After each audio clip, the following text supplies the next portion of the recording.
अरविंद केजरीवाल के बयान को जो वायरल किया जा रहा है और ये दावा किया जा रहा है कि योगी आदित्यनाथ को बीजेपी हटा देगी, उस बयान का सिर्फ यही मतलब नहीं है। उस बयान के मतलब को समझने के लिए कम से कम आपको हमारा ये 6 मिनट का वीडियो देखना पड़ेगा। आखिर अरविंद केजरीवाल ने किसके इशारे पर इतना बड़ा बयान देकर सियासी भूचाल ला दिया है।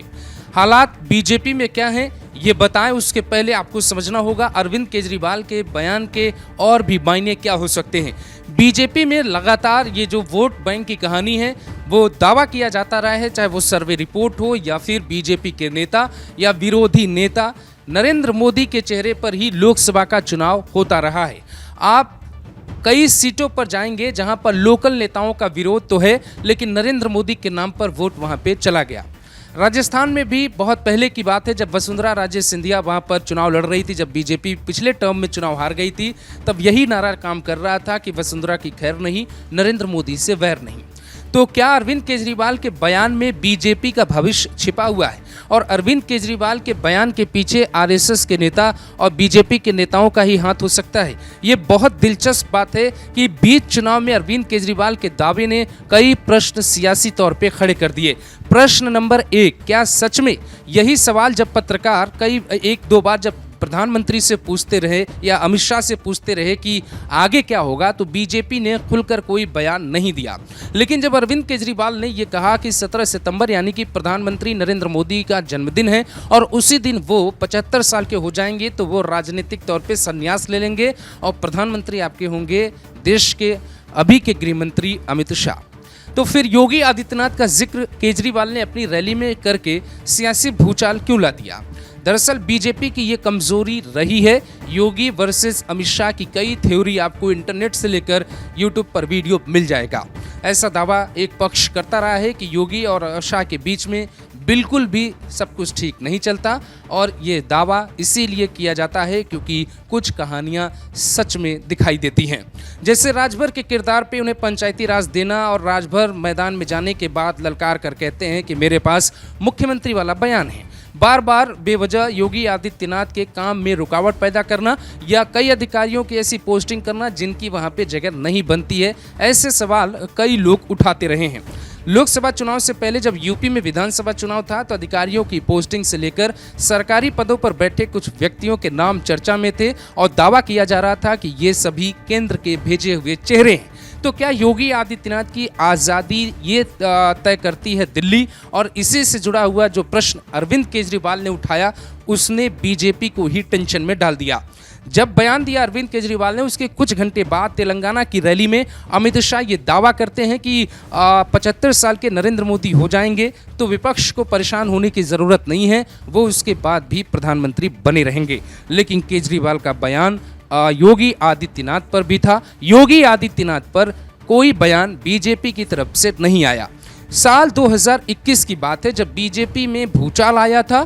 केशव प्रसाद मौर्य और योगी आदित्यनाथ के बीच विवाद बढ़े थे। उस वक्त नरेंद्र मोदी ने कई बार मिलने के लिए योगी आदित्यनाथ को दिल्ली अपने आवास पर बुलाया था।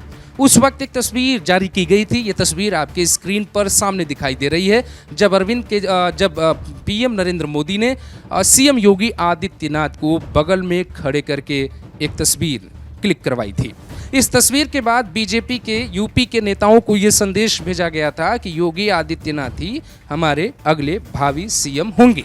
इसके बाद एक रैली में योगी आदित्यनाथ के नाम का जिक्र प्रधानमंत्री करते हैं, जिसके बाद बीजेपी की उठापटक खत्म होती है। लेकिन ये उठापटक लखनऊ वाली खत्म होती है, दिल्ली वाली होती या नहीं उस पर आते हैं। वो यूपी के एक रैली में कहते हैं कि यूपी में योगी और यूपी बहुत उपयोगी करके एक नारा देते हैं चुनाव के बीच में।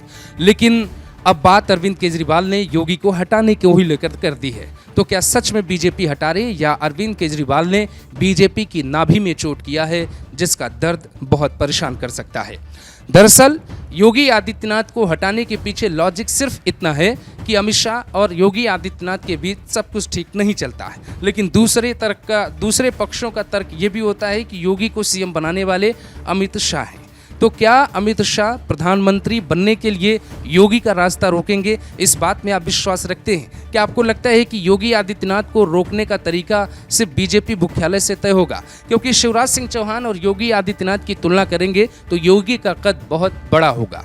बेशक मुख्यमंत्री की कुर्सी में शिवराज सिंह चौहान से योगी आदित्यनाथ के पास अभी अनुभव कम है, लेकिन योगी का कद जनता के बीच बढ़ा है। ये वीडियो जहाँ जहाँ वायरल हो रहा होगा या जहाँ से आप इसको देख रहे होंगे, आप बताइए कि किस प्रदेश के हैं और आप योगी को जानते हैं या नहीं। हमारे सवाल का जवाब आप दीजिएगा तो उसमें यह भी शामिल करिएगा कि योगी बाकी मुख्यमंत्रियों से बीजेपी में क्या बड़े हो चुके हैं, और योगी को लेकर फैसला करने से पहले बीजेपी को जनता का मूड भी समझना पड़ेगा, क्योंकि योगी फिलहाल एकमात्र सीएम नहीं है, बल्कि यहाँ से लेकर विदेशों तक उनके बुलडोजर का जिक्र होने लगा है। कानून व्यवस्था पर लोग उनकी इज्जत और एक मॉडल के तौर पे उनको देखने लगे हैं।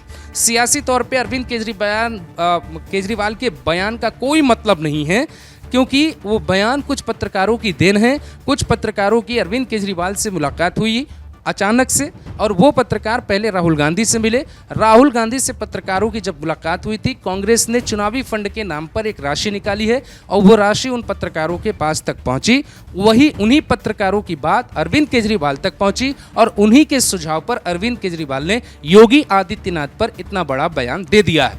ये मनगढ़ंत कहानी भी हो सकती है और मनगढ़ंत कहानी के अलावा इसमें हकीकत भी हो सकता है, लेकिन 4 जून के बाद बीजेपी योगी आदित्यनाथ को हटा देगी सिर्फ इसलिए कि वो प्रधानमंत्री की गद्दी तक ना पहुंचे। तो योगी आदित्यनाथ को प्रधानमंत्री की गद्दी तक पहुंचने के लिए साल 2027 का चुनाव जीतना ही पड़ेगा, क्योंकि साल 2027 में लड़ाई बेहद दिलचस्प होगी यूपी विधानसभा में, और अगर चुनाव वो योगी आदित्यनाथ जीत लेते हैं तो फिर वहां से उनका रास्ता कोई रोक नहीं पाएगा।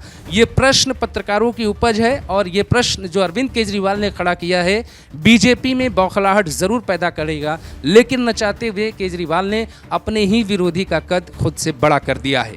हाल फिलहाल में अरविंद केजरीवाल प्रधानमंत्री के दावेदार हो तो सकते हैं, लेकिन प्रतिशत में बहुत पीछे हैं। तो प्रतिशत में जब पीछे हैं तो आने वाले वक्त में उनका मुकाबला कुछ जो सेकंड कैडर होता है पार्टी में, उन नेताओं से होगा, और उस सेकंड कैडर में आपको योगी आदित्यनाथ का नाम सबसे बड़ा दिखाई दे रहा होगा। इस पे हमने पहले भी कई रिपोर्टें चलाई हैं कि योगी आदित्यनाथ का मुकाबला उस वक्त अरविंद केजरीवाल, ममता बनर्जी, तेजस्वी यादव, अखिलेश यादव, स्टालिन से लेकर बाकी कई नेताओं से होने वाला है। उसमें योगी आदित्यनाथ का कद अरविंद केजरीवाल ने खुद बड़ा कर दिया। इसलिए बड़ा कर दिया क्योंकि ये बात तो अभी तक मीडिया और आम जनता की जुबान पर थी कि योगी को प्रधानमंत्री बनना है। ये बात केजरीवाल ने अपने बयान में साफ जाहिर कर दी कि योगी प्रधानमंत्री न बन जाएं, इसलिए उन्हें बीजेपी 4 जून को हटा देगी। केजरीवाल के बयान से बेशक उनके समर्थकों में जान आई हो, पर इस बयान के कई ऐसे भी आपको कारण दिखाई देंगे जिससे केजरीवाल का नुकसान भी हो सकता है। पहला ये कि ठाकुर लॉबी में योगी आदित्यनाथ का समर्थन बढ़ेगा, और ठाकुर लॉबी अभी बीजेपी से परेशान है, अब बीजेपी से नाराज़ है, और वो योगी आदित्यनाथ के समर्थन में उतरेंगे, ज़रूर उतरते हुए दिखाई दे सकते हैं। दूसरा, योगी आदित्यनाथ का कद अभी वहाँ पर चर्चा का विषय ही नहीं था। केजरीवाल के बयान के बाद ये बात राष्ट्रीय हो गई है। अब इस पे खुलकर बात होगी, न सिर्फ कांग्रेस और आम आदमी पार्टी के मुख्यालय पर, बल्कि समाजवादी से लेकर बीजेपी मुख्यालय तक होने वाली है, खास तौर से आरएसएस के मुख्यालय पर होने वाली है। आपको क्या लगता है अरविंद केजरीवाल ने किसके कहने पर यह बयान दिया होगा, और उनके मन में ऐसा प्रश्न क्यों आया होगा कि 4 जून के बाद बीजेपी अगर सत्ता में आती है तो वो योगी आदित्यनाथ को हटा देगी? क्योंकि योगी आदित्यनाथ को हटाने से पहले बीजेपी को जनता से पूछना पड़ेगा, और केजरीवाल ने अचानक ये बात कही क्यों, इसके पीछे का मतलब क्या होगा, क्योंकि इस तरीके के हालात दिखाई नहीं देते हैं। कई बार कयास को लेकर खबर हम भी आपको दिखाते होंगे, लेकिन कयास हकीकत में बदलेंगे या नहीं, ये वक्त पर ही तय किया जा सकता है। फिलहाल बीजेपी इस बयान से टेंशन में ज़रूर होगी, पर अगर योगी आदित्यनाथ पर प्रधानमंत्री या अमित शाह या बीजेपी की तरफ से बयान जारी किया जाता है कि योगी ही हमारे सीएम हैं, योगी ही हमारे सीएम होंगे, तो योगी का कद और उनके विरोधियों का दम लखनऊ में घुटने वाला है।